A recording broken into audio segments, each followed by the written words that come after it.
Bro இந்த interview பண்ணி தான் ஆகணுமா? பண்ணி தான் ப்ரோ ஆகணும். அடப்புவாங்கய்யா. ஹாய், நான் உங்கள் கண்டாரோலி கார்த்தி. திவ்யா கள்ளச்சி, என் காதலை ஏத்துக்கோ. யாருடா அந்த கார்த்தி? வர சொல்லுங்கடா. வணக்கம், நான் உங்கள் கண்டாரோலி கார்த்தி. ஏன் சண்டை அப்படின்னா, அவங்க வந்து வா நம்ம ஓய்னு என்னை கூப்பிட்டாங்க. நான் என்ன சொன்னேன் அப்படின்னா, எங்கள் பாட்டி எனக்கு ஒரே ஒரு துணை, எங்கள் பாட்டி தான். நீ ஓய போலான்னு கூப்பிட்ற, எங்கள் ஆயாவுக்கு வேற இங்கே உடம்பு சரியில்லை, ஆஸ்பத்திரி கூட்டிட்டு போகணும், அதனால என்னால் வர முடியாது அப்படின்னு. இப்போ நான் போனை காட்டுறேங்க, இங்கிலீஷ் பார்த்துக்கிட்டு அந்த மாதிரி உல்லாசம் அப்படிங்கிறாங்க. என்னால் அதை இருக்க முடியல. அதுக்கான ரீசனையும் சொல்றேன். கிட்டத்தட்ட 12 வருஷமா நாங்க தான் லவ் பண்ணிட்டு இருக்கோம். இப்போ உங்களை சொல்லுங்க பார்ப்போம். நான் இல்லை அப்படின்றது சொல்லவே முடியாது. ஏன்னா அதுக்கான ப்ரூஃப் எல்லாம் நான் வச்சிருக்கேன். அவங்கள சிறையிலேருந்து வந்தோன்னே நான் பார்க்கலைங்க. அப்போ வந்து அவங்க ரொம்ப ஒரு கஷ்டமான ஒரு சூழ்நிலையில தான் இருந்தாங்க. ஒரு வாரம் கழிச்சு அவங்கள சேலம் வர சொன்னேன். அவங்க வந்து என்னைய பார்த்தோன்னே வந்து ரூம்ல வந்து கட்டி பிடிச்சி அழுதாங்க. எனக்கும் திவ்யா கள்ளச்சிக்கும் ஒத்து போன விஷயம் எத்தனையோ கேட்குறாங்க. எங்க 2 பேத்துக்கும் ஒத்து போனது பல்லழகு தான். அவ பல்லும் என் பல்லும் அத்தனை அழகா இருக்கும். நாங்கள் 2 பேரும் சிரிச்சோம்னு வச்சுக்கோங்களேன். இன்னைக்கு மீடியா முன்னாடி நின்று சிரிச்சோம் அப்படின்னம்னா இன்னைக்கு 6 மாசத்துக்கு நாங்கள் தான் பாப்புலர். ஏன்னா நாளைக்கு அவளை நான் தான் கல்யாணம் பண்ணிக்க போறேன். 1000 கார்த்திகள் வரலாம் கண்டென்ட்டுக்காக. வந்தார்கள் சென்றார்கள், வந்தார்கள் சென்றார்கள் என்று தான் இருக்குமே தவிர, நான் தான் அவ வாழ்க்கைக்கு வந்து நங்கூரம். என்னதான் போட்டு மிகப்பெரிய ஒரு ராட்சத கப்பலா இருந்தாலும் அதுக்கு நங்கூரம்னு ஒண்ணு தேவைப்படும். அந்த நங்கூரம் நான் தான். பாண்டவர்கள் 5 பேர் இருந்தாங்க, ஒரு மனைவி இருந்தாங்க. அதெல்லாம் நீங்க ஏத்துக்கிறீங்க, ஏன் இதை ஏத்துக்க மாட்டேங்கிறீங்க? எல்லாம் இதையே வந்து ஒரு கொஸ்டினா வைக்கிறீங்க. புராணங்கள்ல நடந்தா நீங்க கேட்டுக்கிறீங்க. இந்த ரியல் லைஃப்ல நடக்குது, அதெல்லாம் நம்ம பார்க்காதது, படிக்க மட்டும் தான் செஞ்சோம். எங்க லைஃப்ல நடக்கட்டுமே. நான் வந்து 5 மனைவியை தேடி போலையே, 5 மனைவியை தேடி போலையே. 2வது மனைவி ஒரே ஒரு மனைவி மட்டும்தானே, அதுவும் என் காதலி. இது வந்து நான் இப்ப என் திருமணம்ங்கிறது ஆக்சிடென்ட் நடந்தது, தெரியாம நடந்த ஆக்சிடென்ட் என்னுடைய இப்போ திருமணம். இது என்னுடைய ரியல். திவ்யா கள்ளச்சி வந்து என்னுடைய ரியலுங்க. இப்போ நான் ஒரு சட்டை போட்டு போறேன், பக்கத்து வீட்டுக்காரன் சொல்றேன் அந்த சட்டையே நல்லா இல்லை, எனக்கு பிடிச்சிருக்குது. அவன் நல்லா இல்லைன்னு சொன்னதுனால நான் கழட்டி போடுறதா? 2000 ரூபாய் சட்டையை கழட்டி போட்டு வந்துடுறதா? எனக்கு பிடிச்சிருந்தா போதும், என் ஒய்ஃபுக்கு பிடிச்சிருந்தா போதும். வாழ போறது நாங்க தான், அக்கம் பக்கத்துக்காரங்க கிடையாது. அக்கம் பக்கத்துக்காரனா வாழ போறான், நான் தானே வாழ போறேன். அவனுக்கு என்ன? பேசுறவங்க பேசிட்டே தான் இருப்பாங்க. ஒண்ணு நினைச்சுக்கணும், நல்லா வாழ்ந்தாலும் உங்களை பேசுவாங்க, தாழ்ந்தாலும் பேசுவாங்க. பேசுறவன் பேசிட்டு போயிட்டே இருக்கணும். அவன் பேசுறானா அவனுக்கு முன்னாடி தான் 2 பொண்டாட்டிங்க மேல கையை பிடி போட்டுட்டு நடந்து வரணும், இப்படி கெத்தா நடந்து வரணும். பாக்குறவன் போற இங்க வர அவனுக்கு வாழ்வு நம்மளுக்கு இல்லை அப்படின்னு தான் நினைப்பான். வணக்கம் சகோ. வணக்கம், நான் உங்கள் கண்டாரோலி கார்த்தி. கீழக்கரை ஊட்டி நாயகன். இன்ஸ்டாகிராமை திறந்தாலே ஒன்று நீங்கள் கண்டாரோலி கார்த்திக்னு சொல்கிறீங்க, இல்லைன்னா திவ்யா கள்ளச்சி கண்டாரோலி கார்த்திக்னு சொல்கிறாங்க. உண்மையாலுமே கண்டாரோலி கார்த்திக் தான் யாரு? அதாவது எல்லாருக்குமே இந்த கார்த்தின்றது மட்டும்தான் தெரியுமே தவிர இந்த கீழக்கரைன்றது யாருக்குமே வந்து தெரியாது. அதாவது என்னுடைய ஃபுல் நேம் வந்து பார்த்தீங்கன்னா கீழக்கரை கார்த்தி. ஓகேங்களா? அது வந்து நான் ஃபர்ஸ்ட் ஐடியா ஆரம்பிக்கிறப்ப இந்த கார்த்தின்றது வேண்டாம் அப்படின்னு சொல்லிட்டு. ஏன் அப்படின்னா ஃபர்ஸ்ட் எனக்கு சோசியல் மீடியான்றது வந்து எனக்கு பிடிக்கவே பிடிக்காது, அறவே பிடிக்காது. அப்போ வந்து என்னுடைய காதலி வந்து திவ்யா கள்ளச்சி, அது எல்லாத்துக்குமே தெரியும். ஓகேங்களா? அவங்க வந்து என்னைய கார்த்தி கார்த்தி அப்படின்னு சொல்லிட்டு இருந்தது. நாளடைவில் நான் அவங்ககிட்ட பேசாமல் இருந்ததுனால அவங்க என்ன பண்ணிட்டாங்க அப்படின்னா, டேய் கண்டாரோலி கார்த்தி நீ எங்கடா இருக்க அப்படின்லாம் பேசவும், நம்ம இந்த கார்த்தின்ற நேமை வந்து, ஏன்னா யாரு காதலனோ அவங்களுக்கு தான் அந்த குற்றம், அந்த குறுகுறுத்துட்டே இருக்கும். அதனால என்னுடைய அந்த கார்த்தின்ற நேமை நான் மீடியாவில் காமிக்காமையே இருந்தேன். அதுக்கப்புறம் என்ன ஆயிடுச்சு அப்படின்னா, நாளடைவில் நான் என்ன பண்ணேன் அப்படின்னா, இவ்வளவுக்கு நானும் லவ் பண்ணேன். ஸ்டார்டிங்ல இருந்தே, அந்த டிக்டாக் இருந்த காலத்துல இருந்தே வந்து பாத்தீங்க, அதுக்கு முன்னாடில இருந்தே நாங்கள் லவ் பண்ணோம். சரி, அதுக்கு நல்லா போயிட்டு இருந்தோம். அப்புறம் அவங்க மீடியா லைன்ல வந்தப்ப எனக்கு வந்து கொஞ்சம் பிடிக்காமே இருந்தது. ஆனா பிடிக்காம இருந்தது, ஃபோன் கான்டாக்ட்லாம் நாங்கள் பேசிட்டே தான் இருந்தோம். அவங்க தான் வீடியோ போட்டுட்டு இருந்தாங்க. அதுக்கப்புறம் நான் பேசினதை என்னைக்கு நான் கட் பண்ணனோ அன்னைக்கு என் கார்த்தி எங்கடா இருக்க, என் கார்த்தி எங்க, எல்லாத்துக்குமே தெரியும். அவங்க மதுரையில வந்து போராட்டம் பண்ணி என்னைய தேடி அலைஞ்சது எல்லாமே. அப்ப நாங்க என்ன பண்ணோம் அப்படின்னா, வீடு காலி பண்ணி கொஞ்சம் சேஞ்ச் பண்ணி போயிட்டோம். அவங்களுக்கு தெரிஞ்ச அட்ரஸ்ல இருந்து வேற ஒரு அட்ரஸுக்கு மாறிட்டோம். நான் அட்ரஸும் சொல்லவும் இல்லை. ஆனா நம்பரை வந்து நான் ஒரு சுவிச் ஆஃப் பண்ணதோ இல்லை வேற நம்பர் மாத்தினதோ அவங்க நம்பரை பிளாக் பண்ணதோ கிடையாது. பேசிட்டே தான் இருந்தேன். அது நாளடைவில் தான் என்னாச்சு அப்படின்னா, டே என் கண்டாரோலி கார்த்தி எங்கடா இருக்க அப்படின்றது சொல்ல ஆரம்பிச்சாங்க. அன்னைக்கு தான் அந்த கார்த்தின்றதை விட அந்த கண்டாரோலி நேம், அந்த 2மே வந்து பார்த்தீங்க அப்படின்னா பயங்கரமா பாப்புலர் ஆச்சு. என்னை வெறி கொண்டு, இப்போ வயசு உங்களுக்கு 30 ஆயிடுச்சு, இன்னமும் நம்ம மேல இவ்வளோ லவ்வா இருக்காங்களே, ஏன் அவங்க லவ்வை நம்ம ஏத்துக்க கூடாது அப்படின்றதுனால தான் சரி நம்ம அவங்க லவ்வை ஏற்றுக்கணும் அப்படின்றக்காக நான் இப்போ இன்ஸ்டாலெல்லாம் ஃபஸ்ட்டு அப்புறம் அதுக்கப்புறம் நானும் ரீல்ஸ் எல்லாம் போடுவேன், கொஞ்சம் வந்து ரீல்ஸ் எல்லாம் போட்டுட்டு இருந்தேன். சரி நம்ம கார்த்தின்றதை ஒத்துக்குவோம், ஏன்னா அவங்க நம்மளை வந்து இந்த அளவுக்கு சின்சியராக லவ் பண்ணுறாங்க, நானும் லவ் பண்ணிட்டு இருக்கேன். அதனால தான் நான் என்ன பண்ணேன் அப்படின்னா, நான் தான் வந்து கண்டாரோலி கார்த்தி, திவ்யா கள்ளச்சியோட காதலன் நான் தான், அந்த கார்த்தி நான் தான் அப்படின்றத வந்து நான் பதிவிட்டேன். உண்மையாகவே நீங்கள் தான் கார்த்தியா இல்லை கண்டென்ட்டுக்காக பண்ணுறீங்களா? அதாவது நிறைய பேரோட மனசுல இருக்கிறது அதுதான். ஏன் அப்படின்னா அவங்க வந்து நிறைய பேர் கூட இவன் தான் என் கார்த்தி, இவன் தான் கார்த்தி அப்படின்றது நிறைய பேர் கூட நடிச்சிட்டாங்க. அதனால வந்து மக்களுக்கு வந்து தெரியல உண்மையான கார்த்தி யாரு, இத்தனையும் கண்டென்ட்டாக தான் இருக்கும். இப்போ நான் கண்டாரோலி கார்த்தின்னு வீடியோ போட்டுட்டு இருக்கேன், இதுவும் நிறைய பேரோட மனசுல கண்டென்ட்டாக தான் இருந்துட்டு இருக்குது. ஆனால் நான் சொல்றேன் இது வந்து கண்டென்ட் கிடையாது. உண்மையான கார்த்தி, அதாவது கண்டாரோலி கார்த்தி நான் தான். சரிங்களா? இதுல வந்து மாற்றமே கிடையாது. கிட்டத்தட்ட 12 வருஷமா நாங்க தான் லவ் பண்ணிட்டு இருக்கோம். இப்போ உங்களை சொல்லுங்க பார்ப்போம், நான் இல்லை அப்படின்றது சொல்லவே முடியாது. ஏன்னா அதுக்கான ப்ரூஃப் எல்லாம் நான் வச்சிருக்கேன். சிம்பு சொன்னது மாதிரி உலகத்தில் எவ்வளவோ பொண்ணுங்க இருக்கும்போது நான் மட்டும் உன்னை ஏன் ஜெர்சி லவ் பண்ணேன்னு சொன்ன மாதிரி உலகத்தில் எவ்வளவோ பொண்ணுங்க இருக்கும்போது திவ்யா மட்டும் நீங்கள் ஏன் லவ் பண்ணீங்க? அந்த காதல் கதை கொஞ்சம் சொல்லுங்கள். அதாவது சொல்லலாங்க, அந்த பொண்ணை விட திவ்யா கலச்சியை விட அழகான பொண்ணுங்க அப்படிலாம் நிறைய பேர் இருந்தாங்க. எனக்கும் வந்து பார்த்தீங்க அப்படின்னா பொண்ணெல்லாம் பார்த்தாங்க. ஆனால் எனக்கு என்ன அப்படின்னா அவங்க மேலே வந்து ஒரு அளவு கடந்த பிரியம். அதை எடுத்துக்காட்டுக்கு ஒன்று சொல்லலாம். என்னை வந்து சின்ன வயசுல வந்து இந்த பல்லை பார்த்து வந்து எல்லாரும் கிண்டல் பண்ணுவாங்க. ஸ்கூல்ல எல்லாம் என்னை வந்து பல்லா, எத்து பல்லா, மம்பட்டி பல்லா அப்படின்லாம் சொல்லுவாங்க. மொத பொண்ணுன்னு வந்து பார்த்தீங்க அப்படின்னா திவ்யா கலச்சி என் பல்லை பார்த்து ஆசைப்பட்டாங்க. அதுதான் என் உடம்புல இருக்க குறைகளை பார்க்காம நீ சிரிச்சா இந்த பல்லு உனக்கு எடுப்பா இருக்கு அப்படின்னு சொல்லி மொத ஆரப்பாளையம் பஸ் ஸ்டாண்ட்ல என்னைய பார்த்து பேசின பொண்ணு திவ்யா கள்ளச்சி. அந்த ஒரு அவங்க சொன்ன அந்த வார்த்தை எப்படி நம்ம போர் போட்டு 600 அடி 800 அடி போகுது அந்த மாதிரி எனக்கு ஆழமா அது பதிஞ்சிருச்சு. அதனாலதான் இன்னும் அவங்கள விட்டு என்னால பிரிய முடியல. எல்லாரும் வந்து பாத்தீங்க அப்படின்னா உடம்புல குறைக்கு பொண்ணு ஒரு மாப்பிள்ளை பார்க்க பொண்ணு பார்க்க போறோம், மாப்பிள்ளை எனக்கு பிடிக்கலைங்க, மாப்பிள்ளை பல்லு எப்படி இருக்குது, அவர் குண்டா இருக்காரு தொப்பா இருக்காருன்னு இன்னைக்கு வந்து எல்லாருமே உடம்புல இருக்க குறைய பாக்குறாங்க. ஆனா அன்னைக்கு என்னுடைய திவ்யா கள்ளச்சி வந்து பாத்தீங்க அப்படின்னா என்னட்ட இருந்து எந்த குறையுமே பார்க்கல. என் குறைய ஒரு அழகா ரசிச்சாங்க அவங்க. அந்த ரசிப்பு தான் எனக்கு இன்னும் இவ்வளவு தூரம் வந்து அவங்கள நான் விரும்பிட்டு இருக்க காரணம் இதுதான். உங்க 2 பேத்துல யார் முன் காதல் சொன்னது? காதல் முத சொன்னது வந்து பாத்தீங்க அப்படின்னா இதை வந்து நான் பெருமைக்குன்னு சொல்றதெல்லாம் இல்லை, அவங்க தான் சொன்னாங்க. அவங்க தான் ஆரப்பாளையம் பஸ் ஸ்டாண்ட்ல நான் வந்து என் ஃப்ரெண்ட்ஸோட சிரிச்சு பேசிட்டு இருக்கப்ப என்னைக்குமே இந்த பல்ல ஒரு குறையாவே நான் பார்க்க மாட்டேன். சிரிச்சு பேசுறப்ப வந்து பாத்தீங்க அப்படின்னா என்கிட்ட வந்து பேசுனாங்க, நீங்க எந்த ஊர் என்ன பண்றீங்க அப்படின்றத கேட்டாங்க. அதுக்கப்புறம் நான் சொன்னேன் இந்த ஊர் தான், மதுரை தான், நான் இப்படி இருக்கேன் அப்படின்றத இப்படி படிச்சுட்டு இருக்கேன் அப்படின்னு நான் சொன்னேன் அவங்க கிட்ட. அப்போ ஓகே அப்படின்றத நீங்க நல்லா அழகா இருக்கீங்க, நல்லா அழகா சிரிக்கிறீங்க அப்படின்றத அவங்க ஒரு குண்டை தூக்கி போட்டு அவங்க போயிட்டாங்க, தஞ்சாவூர் போயிட்டாங்க. அதுக்கப்புறம் வந்து பாத்தீங்க அப்படின்னா எங்களுக்குள்ள ஒரு வாட்ஸ்அப் குரூப் எல்லாம் இருந்தது. அதுல வந்து அவங்க இருந்தாங்க. ஓகேங்களா? அப்புறம் அவங்க இந்த டிக்டாக் வீடியோ போடுறப்பெல்லாம் இந்த இடத்துல நான் டிக்டாக் மீட்டுக்காக போறேன், வர முடியுமா அப்படின்னு சொன்னாங்க. ஃபர்ஸ்ட் நாங்கள் மீட் பண்ணது திண்டுக்கல்ல. வர முடியுமா அப்படின்னு கேட்டாங்க. சரி நான் வர்றேன் அப்படின்னு சொல்லிட்டு, ஏன் அவங்க தான் ஒரு அழகா இருக்கேன், நீ சிரிச்சா அந்த பல்ல அழகா இருக்குன்னு சொல்லிட்டு போயிட்டாங்களே. எனக்கு தூக்கமே இல்லை, நம்மளும் அழகா இருக்கோமா, கண்ணாடிக்கு முன்னாடிலாம் சிரிச்சு பார்ப்பேன், ஓ பல்லு நம்மளுக்கு அழகா தான் இருக்கா அப்படின்னு சொல்லிட்டு. அதுக்கப்புறம் திண்டுக்கல்ல போய் பார்த்தோம், பேசணும். யாரையாவது லவ் பண்றீங்களா என்ன இதெல்லாம் கேட்டாங்க. இல்லை என்ன யாருங்க லவ் பண்ணுவா அப்படின்னு சொன்னேன். ஏன் உங்களை யாருமே லவ் பண்ண மாட்டாங்க, நீங்க அழகா தான் இருக்கீங்க அப்படின்னு.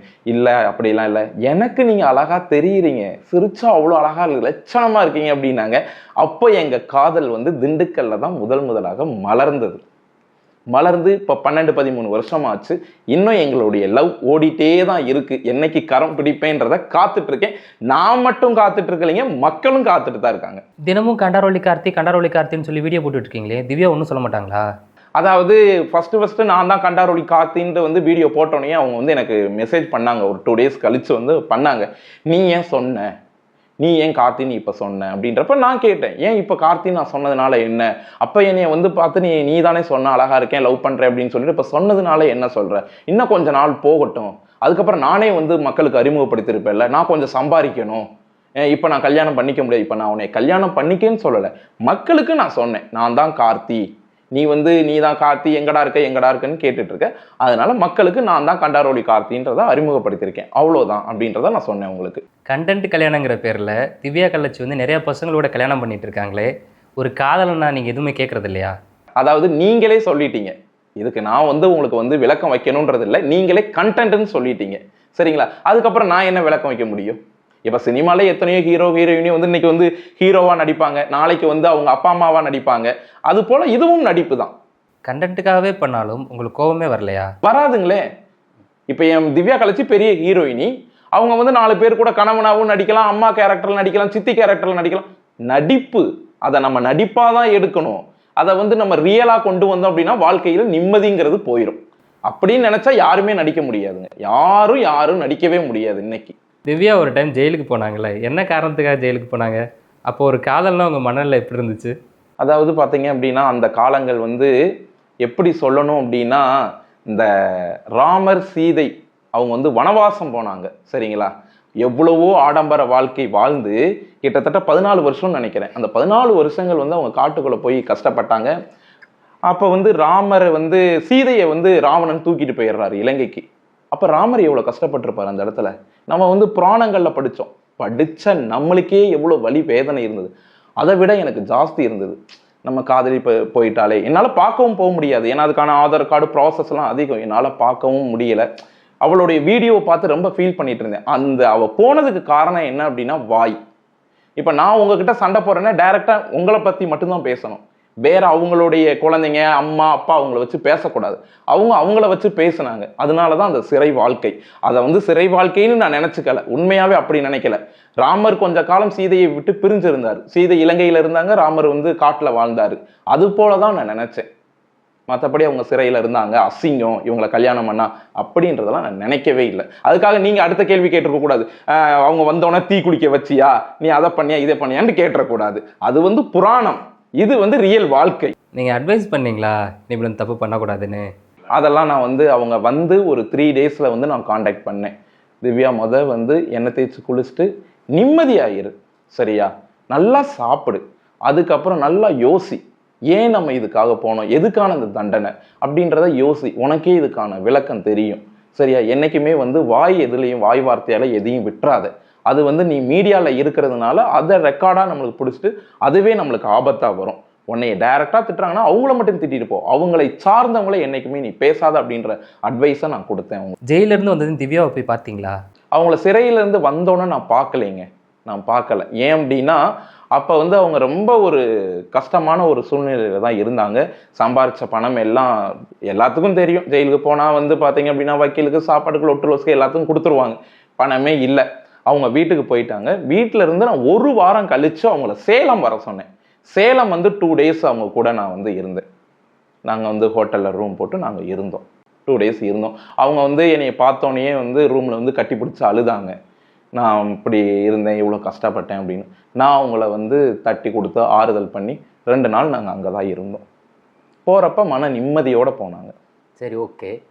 முதல்ல ஸ்டார்டிங்ல அவங்க தான் கார்த்தின்னு தேடிட்டே இருந்தாங்க. ஆமா. இப்போ நீங்க வந்து திவ்யான்னு ஏன் தேடிட்டு இருக்கேன்னா, அதான் சொல்லுவாங்களே காலம் வந்து பதில் சொல்லும் அப்படின்ற மாதிரி ஒண்ணு நம்மளுக்கு கிடைக்க வர்றப்ப வந்து நான் ஏத்துக்கல. அதை நான் அன்னைக்கு வந்து தப்பு பண்ணிட்டேன். என்னுடைய சொந்த பந்தம் சொல்றாங்க வாடுறா பாடுறா அப்படின்றதுக்காக ஏன் சொந்த பந்தம் பேச்சை கேட்டு அவளை அவாய்ட் பண்ணிட்டேன் சரிங்களா.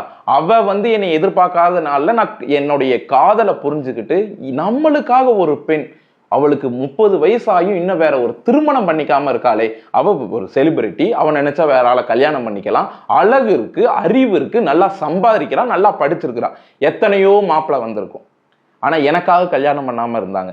அதெல்லாம் நினைச்சதுனால தான் நான் வந்து இப்போ அவங்கள தேடி தேடி போயிட்டு இருக்கேன். அவங்க என்ன சொல்றாங்க, இன்னும் நான் சம்பாதிக்கணும், இன்னும் நான் செட்டில் ஆகணும், அதுக்கப்புறம் தான் நான் கல்யாணம் பண்ணுவேன் அப்படிங்கிறாங்க. ஆனா அவங்கள தேடி தேடி போவேன், இன்னமும் போவேன்.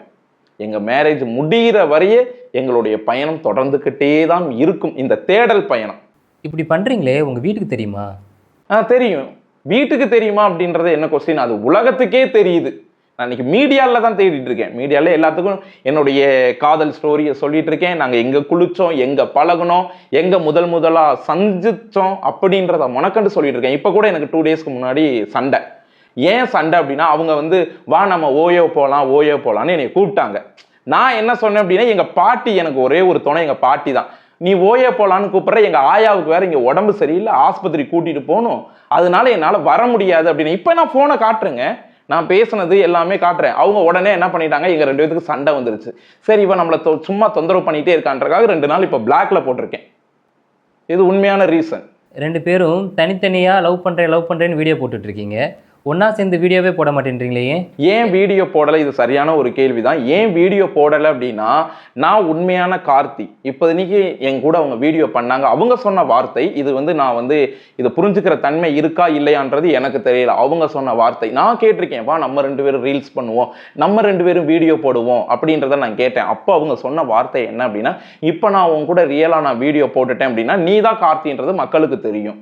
அப்போ வந்து இது வந்து பெரிய லெவலுக்கு என்னால் கொண்டு போக முடியாது. எனக்கு என்ன அப்படின்னா இந்த வீடியோ போட்டு நல்லா சம்பாதிக்கணும். அதனால அவன் கார்த்தி இவன் கார்த்தின்னு நான் என்னுடைய நடிப்புக்கு நான் பண்ணித்தான் ஆகணும் அப்படின்றதுனால சொன்னதுனால நாங்கள் இது நாள் வரையும் நாங்கள் வந்து வீடியோ பண்ணிக்கல. வீடியோ மட்டும்தான் பண்ணிக்கலையே தவிர காதலனும் காதலியும் என்ன பண்ணிக்குவாங்களோ அதெல்லாம் எங்கள் ஸ்டோரியில் மாசத்துல 2 நாளாவது நடந்துக்கிட்டே தான் இருக்கும். சரிங்களா? காதலன் காதலி என்ன பண்ணுவாங்க, இன்னைக்கு ஒரு ரூமுக்கு போறாங்க அப்படின்னா அவங்க பேசிக்கிட்டே தான் இருப்பாங்களா என்ன? இல்ல நம்ம வாழ்க்கையில என்ன பண்ணுவோம், அடுத்த லெவலுக்கு எப்படி போலாம், எப்படி சம்பாதிக்கலாம் தான் பேசுவாங்களா? இல்ல அங்க என்ன நடக்கணுமோ அது நடக்கும்ல. எவ்வளோ ஹாப்பியா இருக்கணும், அந்த நேரத்துல எப்படி கொஞ்சணும், அவளை எப்படி அரவணைக்கணும், அவ அழகை எப்படி சொல்லணும் அப்படின்றதெல்லாம் நடக்கும்ல. அது போல ஃபர்ஸ்ட் நடந்தது தான் சேலத்துல. எங்களுக்கு வந்து அவளை அழகா நான் வந்து வர்ணிச்சு அவளுக்கு முதலாக முத்தம் கொடுத்தது சேலத்துல. நான் என்ன மாதிரி வர்ணிச்சிங்க? அதாவது அவங்கள அழகா வர்ணிக்கணும் அப்படின்றத வந்து பாத்தீங்கன்னா சொல்லவே வேண்டியதில்லை. அந்த காலத்துல அரசர் வந்து கூந்தலை வந்து வர்ணிச்சாரு அப்படின்னு சொன்னாங்க. எடுத்துக்காட்டுக்கு உண்மையாவே என் திவ்யா கள்ளச்சி கூந்தல் அவ்வளவு பெரிய கூந்தலை வர்ணிச்சேன். அவளுடைய அழகு, அந்த முகம், அதை வர்ணிச்சேன். சரிங்களா? அதுக்கப்புறம் அவளை வர்ணிக்கிறதுக்கு சொல்ல வேண்டிய அங்கங்களே இல்லை. பல்லு சொல்ல போனா பல்ல சொல்லணுங்க. அவளை சிரிக்க வச்சு பாருங்க. நீங்க ஒரு காலையில உங்களுக்கு ஏதோ ஒரு காரியம் நடக்கணுங்க, நீங்க வந்து உங்களுக்கு ஒரு காலையில காரியம் நடக்கணும், என் திவ்யா கள்ளச்சி சிரிக்கிற வீடியோ பாருங்க நீங்க. சரிங்களா? அவ்வளோ அழகா இருக்கும். அது போக வந்து பாத்தீங்க அப்படின்னா எனக்கும் திவ்யா கள்ளச்சிக்கும் ஒத்து போன விஷயம் எத்தனையோ கேட்குறாங்க. எங்க 2 பேத்துக்கு ஒத்து போனது பல்லழகு தான். அவ பல்லும் என் பல்லும் அத்தனை அழகா இருக்கும். நாங்க 2 பேரும் சிரிச்சோம்னு வச்சுக்கோங்களேன், இன்னைக்கு மீடியா முன்னாடி நின்று சிரிச்சோம் அப்படின்னம்னா இன்னைக்கு 6 மாசத்துக்கு நாங்க தான் பாப்புலர். அந்த அளவுக்கு வந்து அவங்க அழகை நான் சொல்லுவேன், ஏன் அழகா அவங்க சொல்லுவாங்க. முத்தம் கொடுத்ததா சொன்னீங்கல்ல, யாரு முத்தம் கேட்டது, யாரு முத்தம் கொடுத்தது? அதாவது நான் தான் வந்து திவ்யா கள்ளச்சிட்ட கேட்டேன்.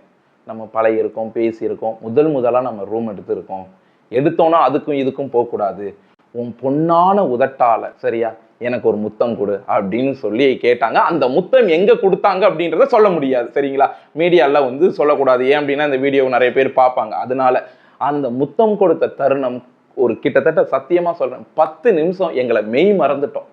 அந்த அளவுக்கு நாங்க வந்து ஹாப்பியா இருந்தோம்.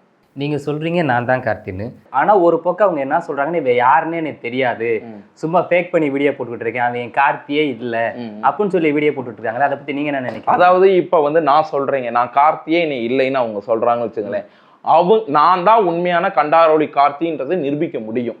ஏன் அப்படின்னா சேலத்துல 2 நாள் அவ கூட நான் இருந்திருக்கேன். சரிங்களா? 2 நாள் ஒன்னா நான் ரூம்ல இருந்திருக்கேன். இதை மறுச்சு அவங்களால சொல்ல முடியுமான்னு கேளுங்க பாப்போம். உங்ககிட்ட ஏதாவது வீடியோ ஆதாரம், போட்டோ ஆதாரம், இந்த மாதிரி ஏதாவது ஆதாரம் இருக்கு? பேசுனது இருக்குதுங்க, நான் பேசுனது இருக்கு. அதாவது என்னங்க இது ஒரு கேள்வி. அதாவது காதலனும் காதலியும் ரூம்ல இருக்கிறத யாராவது நம்ம ஒரு போட்டோ எடுப்போமா? அதாவது உண்மையான காதலி, அவ வந்து என்னுடைய உண்மையான காதலி, வருங்கால மனைவி. சரிங்களா?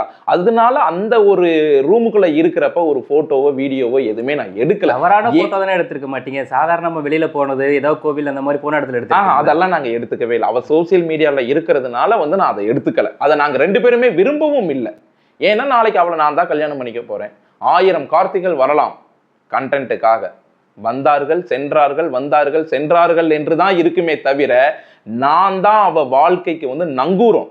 என்னதான் போட்டு மிகப்பெரிய ஒரு ராட்சத கப்பலா இருந்தாலும் அதுக்கு நங்கூரம்னு ஒண்ணு தேவைப்படும். அந்த நங்கூரம் நான் தான். இந்த கண்டாரோலி கார்த்தி தான் அவளுக்கு நங்கூரமே. உண்மையா 2 பேரும் எப்ப கல்யாணம் பண்ணிப்பீங்க? அதாவது இன்னும் அவங்க சொல்லியிருக்காங்க என்கிட்ட, இன்னும் ஒரு 3 மந்த் டைம் கொடு. சரிங்களா? அதுக்குள்ளேயும் நானும் ஒரு லெவலுக்கு வந்துருவேன், நம்ம 2 பேரும் திருமணம் பண்ணிக்கலாம், ரிஜிஸ்டர் மேரேஜே பண்ணிக்கலாம் அப்படின்றத அவங்க எனக்கு வாக்கு கொடுத்துருக்காங்க. உண்மையாவே கல்யாணம் நடக்குமா? கட்டாயம். அது என்ன உண்மையான திருமணம்? கட்டாயம் எங்களுடைய திருமணம் நடக்கும், சத்தியமாக நடக்கும். உங்க வீட்டுல யாருமே எதுவும் சொல்லலையா? ஆரம்பத்துல சொன்னாங்க, வேண்டாம் இவ வந்து செக்ஸியா நடிக்கிறா, அப்படி நடிக்கிறா, இப்படி நடிக்கிறா, டவுசர் போட்டுட்டு நடிக்கிறா, இவெல்லாம் நம்ம குடும்பத்துக்கு ஆகாது அப்படின்றலாம் சொன்னாங்க. இப்போ வந்து நான் ஆணித்தரமா இருக்கிறதுனால சரி உன் வாழ்க்கை உன் கையில், உனக்கு இவ்வளவுதான் தலையில் எழுதியிருக்குன்னா நீ கல்யாணம் பண்ணிக்கோ அப்படின்ற நிலைமைக்கு வந்துட்டாங்க. சரி, இந்த இடைப்பட்ட காலத்துல உங்களுக்கு திருமண பேச்சு ஏதாவது வீட்டுல எடுத்தாங்களா? திருமண பேச்சு மட்டும் இல்லை, எனக்கு திருமணமே நடந்துருச்சு. திருமணம் ஆயிடுச்சா? ஆமாங்க, எனக்கு வந்து திருமணம் நடந்து ஒரு பையன் இருக்கான். உங்க மனைவி எதுவுமே சொல்ல மாட்டாங்களா? அதாவது சொல்லலை. ஏன் சொல்லலை அப்படின்னா, என்னுடைய திருமணங்கள் வந்து அவசர அவசரமாக வீட்டில் பேசி வந்து பண்ணி வச்சாங்க. எனக்கு குழந்தையும் வந்து பிறந்துருச்சு.